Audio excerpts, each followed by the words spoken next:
The Locked On Podcast Network presents the NBA Big 3 in 30. The 3 biggest stories in the NBA from our local experts at the Locked On Podcast Network. We bring you the real story, why it matters, what's next, who wins the big game, and more, all in 30 minutes. The NBA Big 3 in 30 starts now with the biggest story in the NBA. In the aftermath of the firing of Michael Malone and Calvin Booth, there's still a lot of questions. You are Locked On Nuggets, your daily Denver Nuggets podcast. Ryan, in his article, The Michael Malone-Calvin Booth Feud Probably Cost the Nuggets a Championship. In there, you wrote, I'm looking for this, Booth was also responsible for the handling of the Jamal Murray extension talks. Before Murray signed his extension, Booth explored the idea of trading Murray rather than signing him to a max. According to league sources, Josh Kroenke ultimately put a stop to that idea and gave Booth the go-ahead to offer a full max contract to the Nuggets guard instead. Okay. So what I think is interesting about this is the timing. Is Shams tweets that the Nuggets and Jamal Murray are going to reach an extension. And then nothing. And we talked about how weird that was. I will say now, I heard about these talks that Ryan is alluding to. I heard from other teams that other teams were asking me, are they shopping Murray? Are they really not going to re-sign him? And I was like, my understanding is that they're going to re-sign him, but I would imagine they're doing due diligence. I do think this is important to note that I want to ask you this. What do you think? Every time a player is eligible for extension, every single time, executives gauge that player's value on the market because it's before you lock them into this big money contract that's harder to move. What can I get for him now? You set a baseline so that later you can come back and be like, wait. 2 years ago, you were willing to offer me this for him. Yeah. And now you get more guaranteed money on the deal, so you don't have to worry about free agency, those kind of things. Do you think it was that, or do you think there was genuine interest from Calvin Booth in moving him? I think there was genuine interest. I think that Calvin has always been a little bit iffy, so on Jamal Murray in general. I think that based off of his conversations with a variety of people, you could get that notion. But more than that, it was the way that the season had gone. Denver had offered Jamal Murray an extension, like a big extension that Jamal Murray decided to turn down after the championship. He decided to bet on himself and try to go get even more money. Newsflash, he got even more money. He ultimately flamed out in the playoffs in a pretty ugly way. He threw a heating pack. He had very poor efficiency. There were moments where he shined, but there were also moments where he faltered.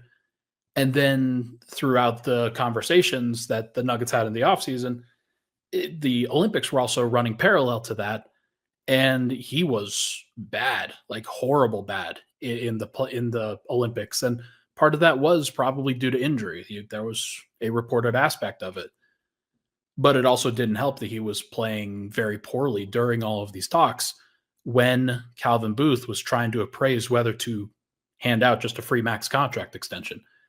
And I had reported on fitness and conditioning clauses and things of that nature that were bandied about as well. I think that the Nuggets were doing everything that they could to protect themselves. And one of the ways that you could protect yourself is to come up with a trade option to get a better player or a better fit for yourself. And Calvin Booth was trying to do that. And they ultimately couldn't do that because Murray's value around the league was not very high. And they found that his value around the league was not very high when Calvin Booth brought back a couple of trade ideas, and they were pretty poor. And they were pretty poor trade ideas.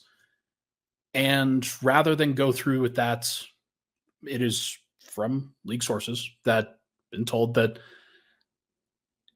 Murray was then signed to a max extension because, not just because, but because Josh Kroenke put the kibosh on any possible trade option at those points. When he saw those trade proposals, those trade ideas lined up, he said, no, we're just going to commit to the guy that we won a championship with. And I don't know if he was wrong for that. I don't know if he was right for that, but that is, I think, what happened.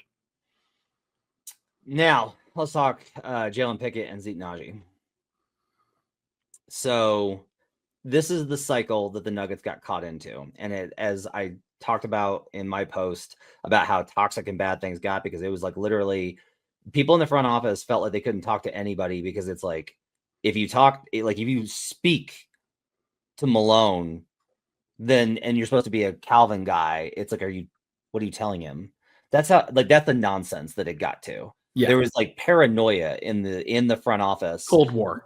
And like Calvin over the course of the last year, Calvin Booth over the course of the last year has isolated himself to a very small group of people.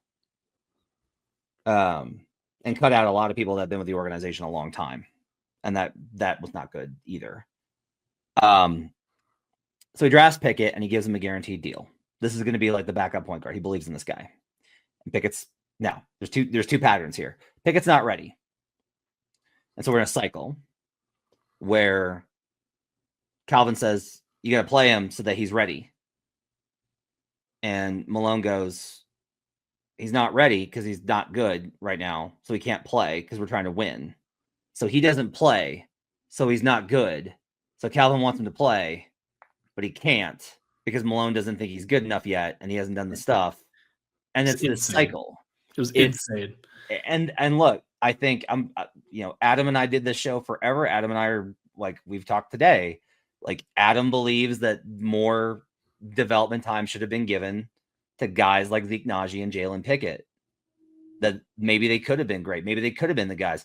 How do you know if this 2 timelines plan works or not if you don't give them time? And Adam alluded to this today on the DMVR show, which is the idea that Malone, and like, I will not deny that this is the case. Did these guys face an uphill battle because they were Booth's guys? Yes. Yes. Does that mean that Malone did not give them any chance and nothing they could have done? No. If they had played amazing, if they had done everything that he had asked for, if they had, and Jalen's played, because Jalen's shown that he's like a low mistake player that helps them win. He dug himself out of his summer league performance was an atrocity. It was horrible. That would have buried anybody on a team with this kind of expectations for wins. But because the roster was so shorthanded, Jalen did get an opportunity, and Malone has given him more and more time and opportunities, including there was reports that he was upset, Booth was upset that he didn't close games. You saw what happened in the Pacers game. Yeah.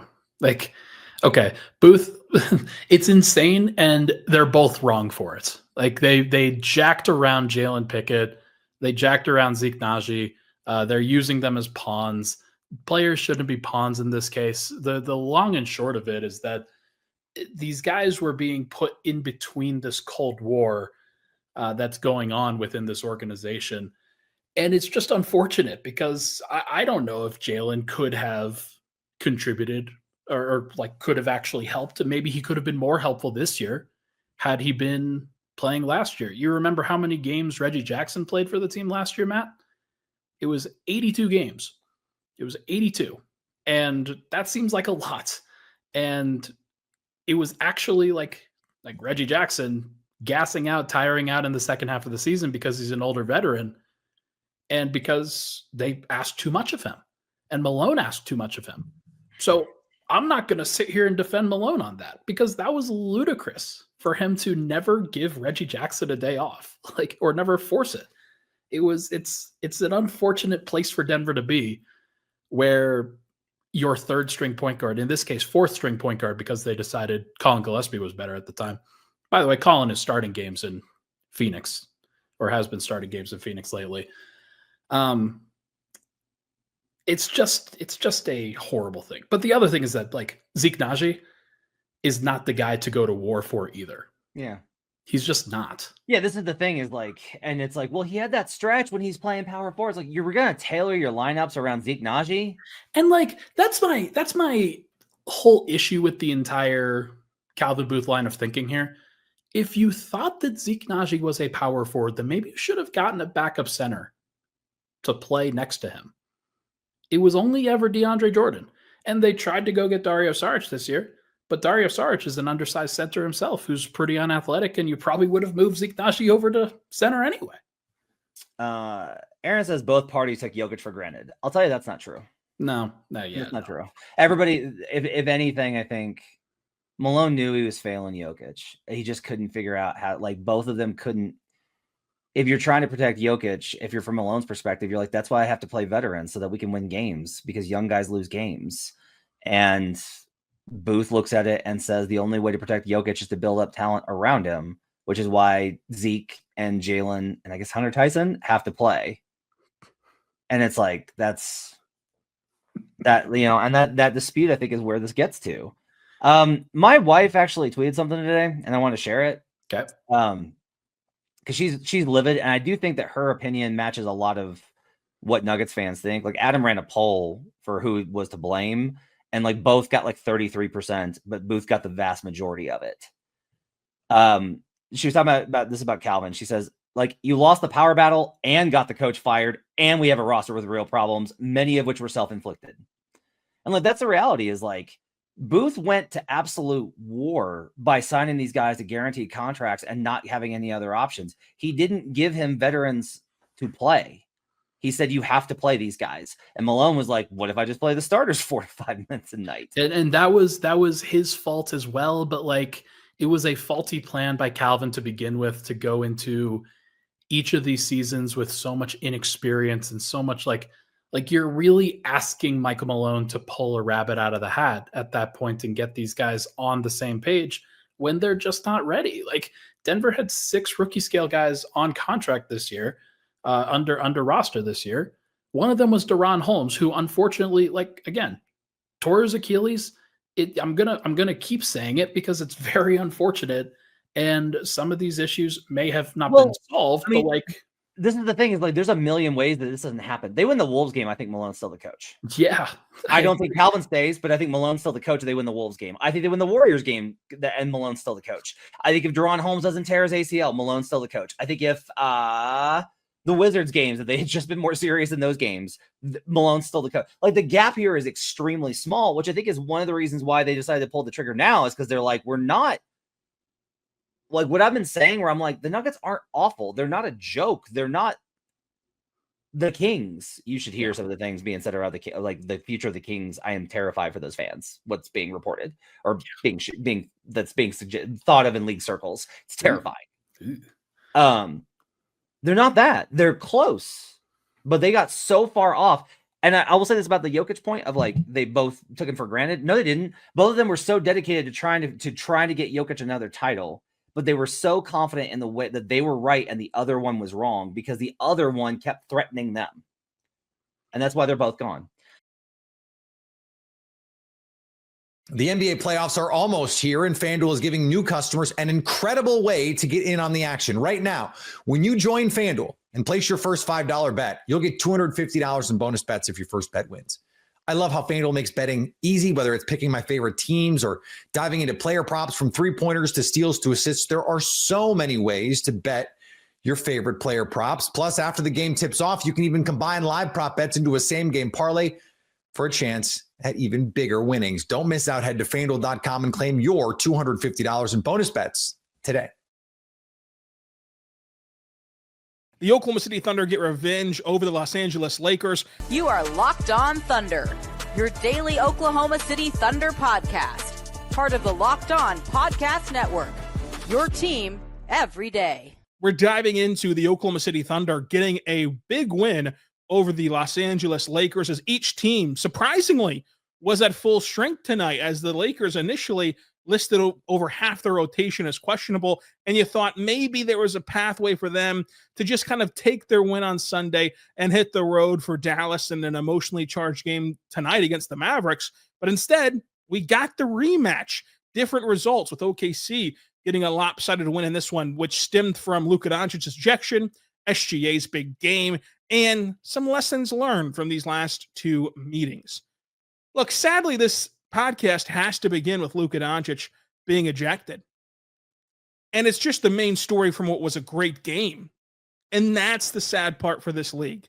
This league that has had a lot of bad press this season and has had a lot of talking points. This should have been one of those banner games that you can hang up as this is why you watch. This is why you invest. This is why you follow this league, because these two teams played an amazing basketball game that saw 20 lead changes. Would have seen more, I think, if you would have had Luka Doncic on the floor. 10 ties, a back and forth affair, stars galore. SGA, Luka, LeBron, Austin Reeves, Jalen Williams, like two young emerging, all-star guys. Jalen Williams made the all-star team this year. Austin Reeves has an all-star appearance or two in his future for sure. These are two teams who I think right now are the two best teams in the West, regardless of record. They're the two best teams in the Western Conference, and it was playing out that way. It was playing out exactly like that. And then they went and tossed Luka. And this is a rare situation where, everybody wants to have the take. Everybody wants to have the opinion of this is whose fault it is. They want to point the finger. To me, it's all parties involved. In a perfect society, would people in the stands kind of heckle athletes? No. In a perfect society, they wouldn't. You'd chant defense. You do your team-specific chants, like for Oklahoma City, it's OKC. You do that kind of stuff, but you wouldn't heckle the opponent. The sad reality is, much like in other aspects of life, we don't live in that utopic society. So as far as that goes, from the understanding that we have from the media perspective of talking to the courtside fan, what the fan said was that the shot was short on that shot that Luka hit over Isaiah Hartenstein.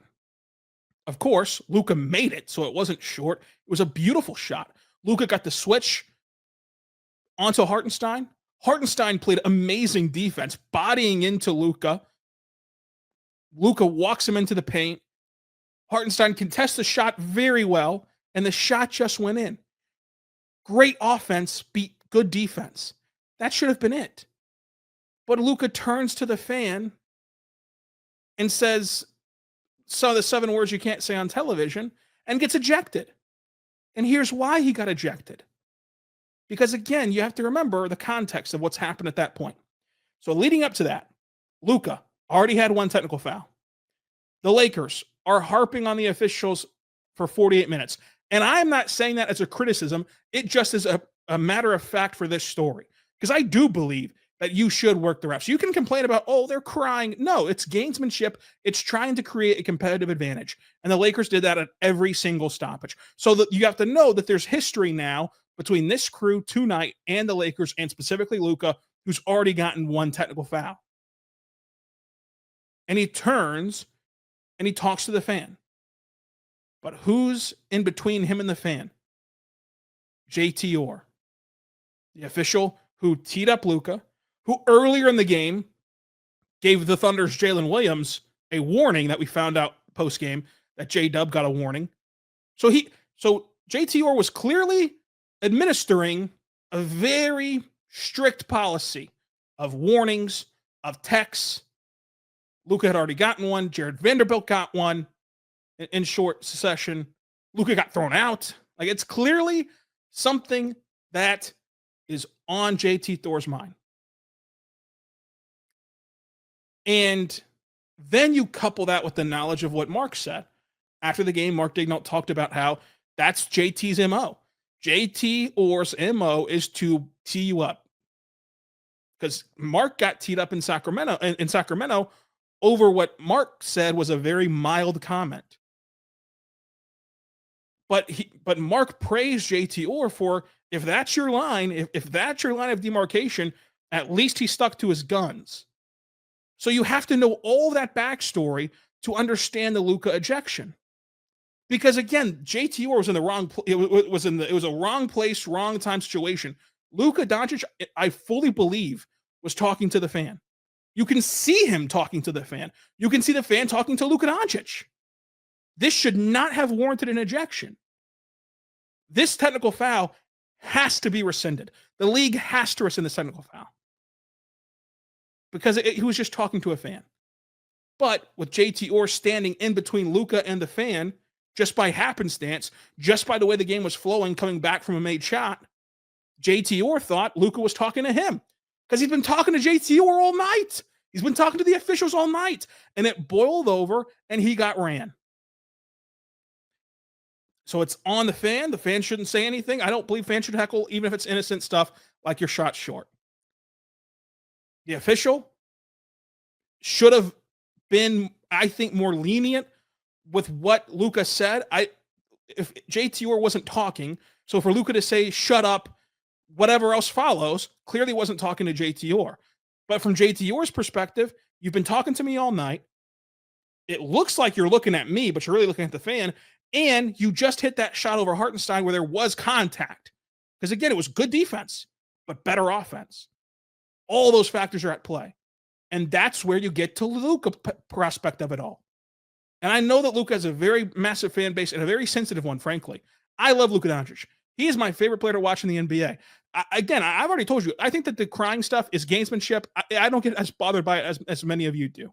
I love watching Luka. He's a magician. He's one of the best players in the sport. He's a no doubt to me top 3 player in the sport. And you can complain about whoever you think's in the top 3. He's no doubt a top 3 player in the sport. But you have to have better competitive maturity than what you showed tonight in a 1-point game. You just put your team up by 1 point. You already have a technical foul.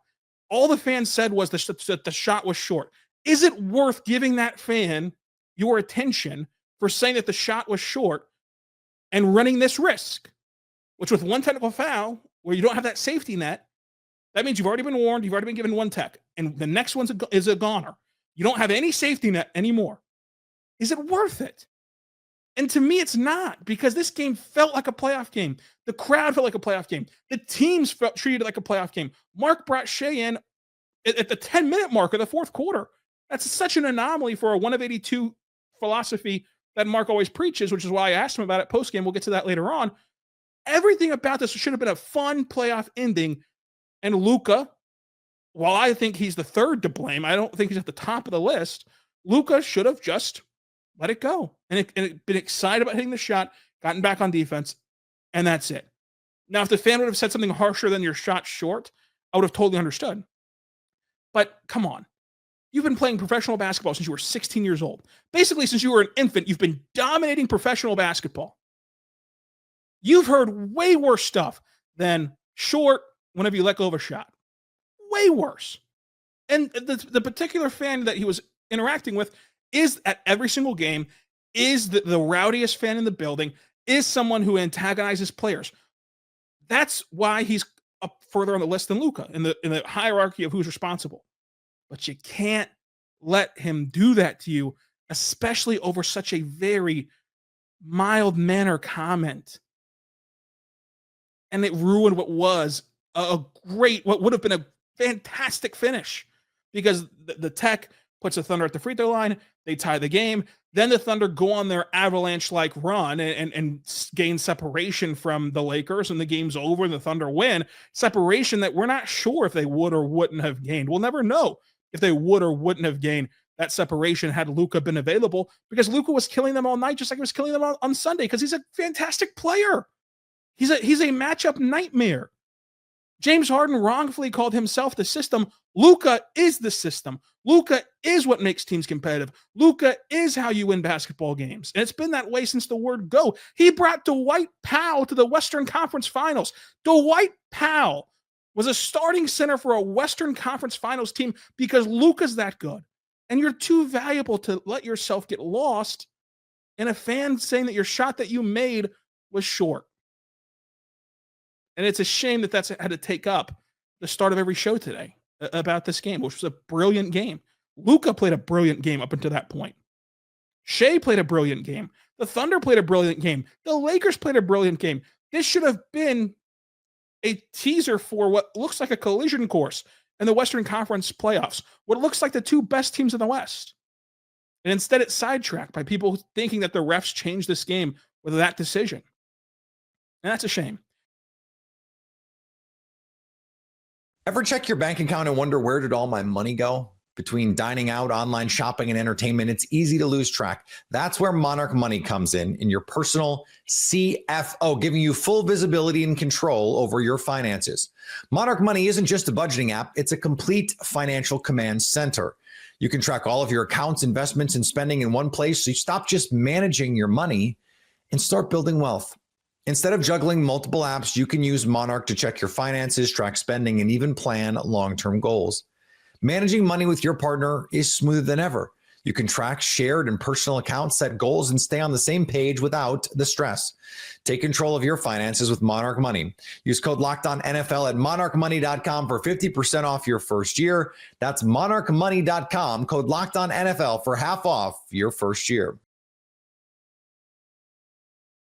Kristaps Porzingis hit some ridiculous shots. Jason Tatum was dominant and might be one of the most clutch players in the league. The season sweep, the Boston Celtics beat the Knicks for the 4th time this year, and the Knicks still unable to beat any good teams. This one really had to suck for them because the Celtics didn't have Al Horford. Jaylen Brown stunk.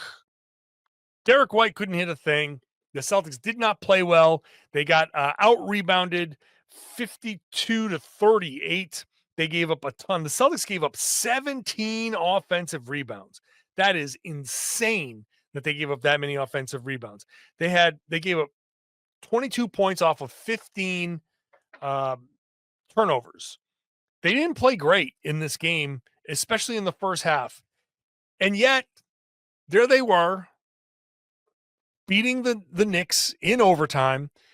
Tatum hitting the shot to tie the game with 2 seconds left. And the Knicks had everybody. The Knicks were basically fully healthy. They're still working Brunson back in, and they're still working Mitchell Robinson back in. So they're not at their total best, but they wanted to win this game. This has to be a psychological kind of, just in the vein of Joe Mazzulla, who loves psychological advantages. I'm trying to find the right words to properly convey what this is for the Knicks without swearing, because I feel like a curse word here might be the best descriptor for how the Knicks feel, but just fill in your own blanks. The Knicks were trying to win this game. The Knicks want some confidence going into a playoff series, potentially with the Celtics. And to not get this win in this scenario is that's a tough one. And if the Celtics, I'll put it this way, if the Celtics continue this and somehow manage to, if they do meet the Knicks, somehow manage to sweep the Knicks in the second round of the playoffs, does Tom Thibodeau survive that? You think about, Taylor Jenkins already fired him in Memphis. Mike Malone got let go in Denver 3 games before the regular season ended. Wild decision there. Would letting Tom Thibodeau go, having all of this, put this Knicks team together, make all these moves, give up all these picks, and to have them not beat a single good team, and to go out weekly against the Celtics in the playoffs, pressure's on. The pressure is on them to have a good showing in the playoffs. Celtics, I'm sure are putting that pressure on them, putting a lot of pressure on everybody, because they are now the best road team in Celtics history and 1 win away against Orlando from being the best, tied with the Golden State Warriors for being the best road team in NBA history. Either way, they are one of 3 teams to win 33 games in a row. The only on the road. The only other teams to do this, and this is a Sean Grandy stat, a special. I mention him because I love the way he puts this. 270 win teams are the only other ones to win 33 games on the road. And when you put it like that, you go, man, the only other 2 teams to do this won 70 games. The Celtics are sitting here 1 win away from 60 with 3 games left. what's the big difference here? Oh, yeah, all of those disappointing home losses in December and January, especially. Last season, the Celtics won 37 games at home. And now here they are with 33 wins on the road. You put those two numbers together, and that's 70 wins. But this year's Celtics team had just happened to be 26-13 on the road. Flip those, and it makes sense. Flip that, and it makes sense. 33-7 on the road, 26-13 at home. Last year, it was 37-4 at home and 27-14 on the road. So they've almost literally flipped the home and road records from last season. That doesn't make sense when you look at it. Just if you're just clicking through and you go, what the hell happened to the Celtics? We know earlier this year, they weren't always trying. They weren't always at their best. They were trying to work back Porzingis, blah, blah, blah. None of that really matters. And I'm not saying they should have been a 70-win team, but man, you look at this road record and you go 33-7, potentially 34-7. That would have been the potential to do something special. Whatever. Doesn't matter. That type of thing is something for us. It's not something for the team. They're just cruising along. They're doing just fine. Not a big deal. They're officially the second seed because Cleveland won. We know that the Celtics are now officially second. There's nothing you can do. The Knicks not officially third yet. They are 50-29. The Indiana Pacers are 48-31. So they can still tie. So that's not done deal yet, as far as I know. So Pacers can still climb to third. The Knicks still need to win another game, which they probably will, but they still need to do it. The Pacers have won 5 in a row. They are tied with Milwaukee, who have won 5 in a row as the hottest team in the East. So that 4-5 series is going to be interesting, Indiana, Milwaukee.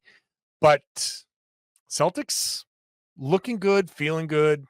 Not really much to continue there. This is the last of their kind of like competitive games. I don't know who's going to play against Orlando. I would expect Jalen, Jason, Porzingis all to be out. Al Horford was out against New York. By the way, shout out Al Horford and Florida Gators for that the national championship. Congrats to those guys. But Al might be back against Orlando. Maybe Derek White will play. Holiday's probably going to be out.